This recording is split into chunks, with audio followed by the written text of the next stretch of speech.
Hey everybody, my name is Angie Balsterini. I'm the Community Engagement Manager for Film Streams in Omaha, Nebraska. Let's talk about how film builds community.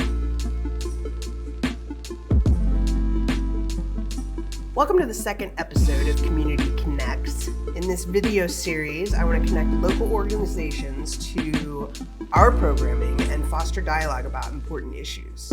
So March is Women's History Month, and we're going to chat with some folks from local organizations about how they support and celebrate women. And then later on, we're going to get some film recommendations for you to check out. Today, we're going to be talking with Jade Rogers. She's a scholar and the founder of House of Afros, Capes, and Curls, and also Lisa Schulze. She's the Education and Training Manager at the Women's Fund of Omaha.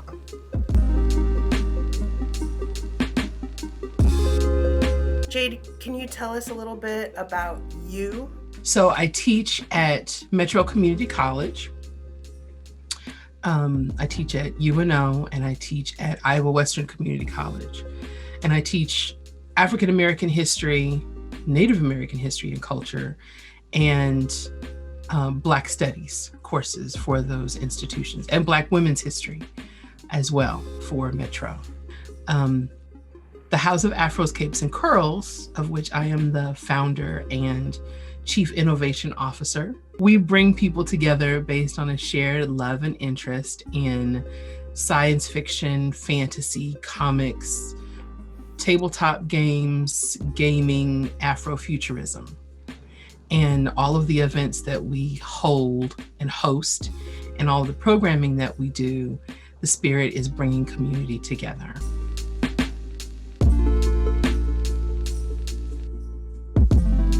Specifically, when I'm teaching a subject matter in history, there are certain things that you're going to cover, and there's only so much time to cover those things.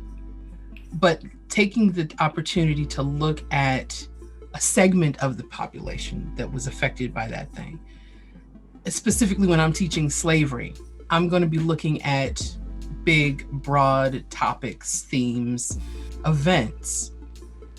But the experiences that women have in those topics, themes, and events is a whole other story that we don't often have time to share. So having the opportunity to share those stories gives you an even richer idea of what was really going on.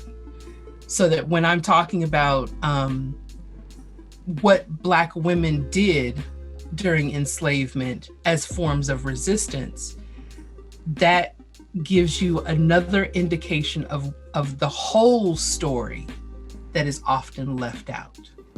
Black women get overlooked, I think, when it comes to like how much they're actually doing to pull our community together and to push people forward. And yeah, I don't know if you have any specific thoughts on that. I think that looking back historically, Black women have always worked in community. Black women have always pushed and advocated for other people, knowing that the things that they are doing are not only going to benefit themselves and their sphere, but a whole community of other people that probably don't even look like them. So the change that Black women typically throughout history have advocated for have not just been for their cause or their things to benefit them, but things to benefit everyone. Which is why when we're looking at what's happening now and people are saying Black women are carrying everybody, that's been happening. That's not new. Yeah, in your opinion, is an essential film that you would suggest to people to watch, either in celebration of, in support of, or just to get some knowledge about women's history? You know, that's a difficult question, The Color Purple. As a movie that may have been the first time I ever saw so many nuanced Black women's stories in one space that were beautiful.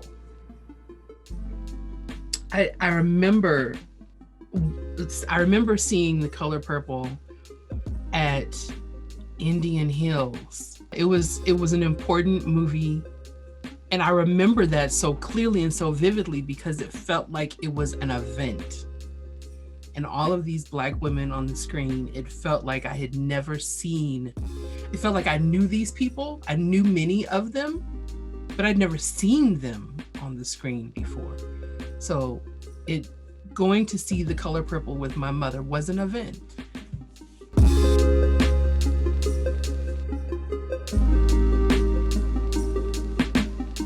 So today we're with Lisa Schulze. She is the Education and Training Manager from at the Women's Fund of Omaha. Lisa, tell us a little bit about the Women's Fund and about what you do. Love it. Yes. So like you said, Lisa Schulze, I use she, her pronouns. The Women's Fund, look, we've been around since 1990.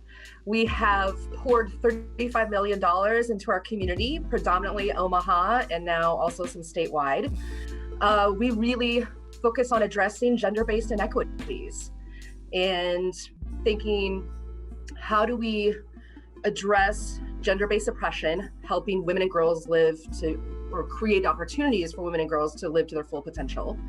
And we do that through research and grant making and advocacy. So huge part of what we do is how do we contribute to systemic change and thinking about, and then particularly through all of our initiatives, which near and dear to my heart, of course, is sexual literacy, as I've been a sex educator for 20 years. So through our youth-facing brand Access Granted, we fund free STI testing and treatment, free birth control, and free condoms for young people of all genders. And then, of course, we do a lot of work around sexual violence prevention, economic security, and then promoting women in leadership, and particularly women of color in leadership. So I also have to say, we're super excited. We've done a lot of work on our mission, vision, and values, because I think that's part of our current climate, right? Is what do we stand for? Yeah. And we need to know what we stand for. We need to know what our core values are, and we need to practice alignment with that.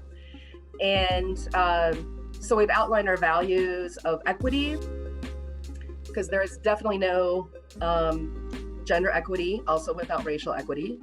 That means we also value intersectionality and honor the lived experiences of those most impacted by our work. Also bold impact. We do work to be a little bold. We're out there. And it's important to radically reimagine a new future. And then we also support bodily autonomy, and really want to make sure folks have access to healthcare and resources to be able to create the families when and if they want.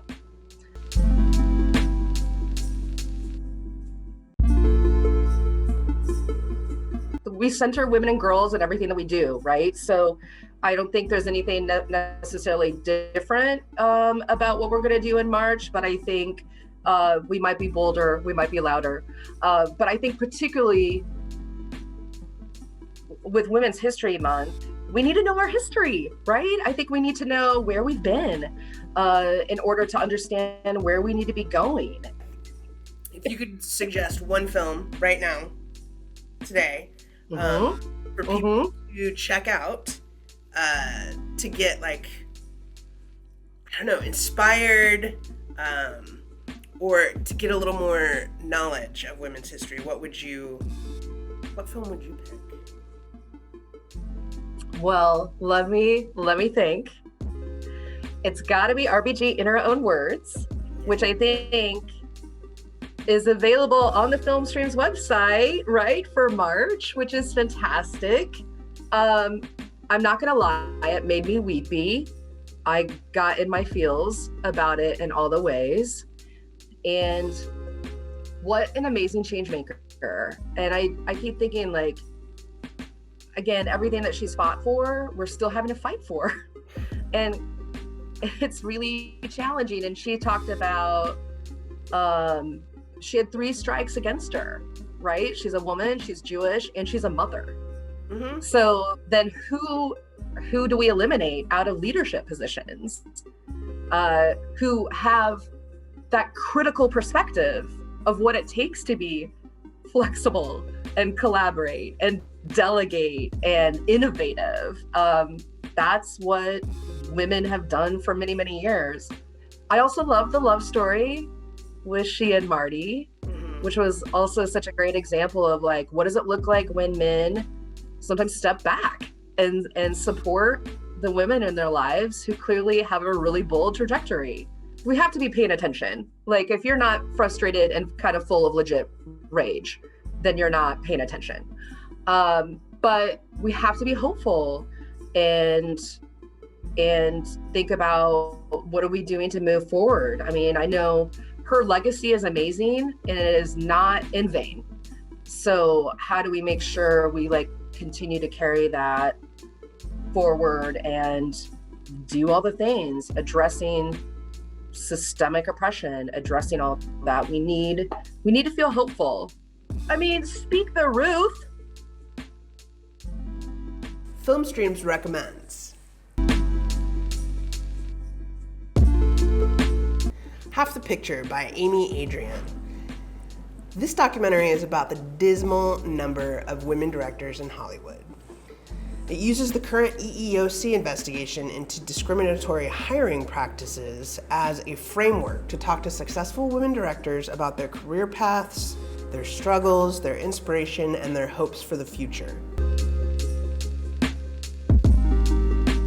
Born in Flames, directed by Lizzie Borden. This movie rocked the foundations of the early indie film world. This provocative, thrilling, and still relevant classic is a comic fantasy of female rebellion set in America 10 years after the Second American Revolution, when Adelaide Norris, the Black radical founder of the Women's Army, is mysteriously killed. A diverse coalition of women across all lines of race, class, and sexual preference emerges to blow the system apart. Clueless, directed by Amy Heckerling. As if. This film might appear to be about the privileged life of wealthy teen Cher Horowitz. And it is, but wait, there's more. Released in 1995, Clueless kickstarted a shift in Hollywood. Narratives that focused on young women became all the rage. Clueless holds a special place among films that have created a cinematic space for young people, and more specifically, young women.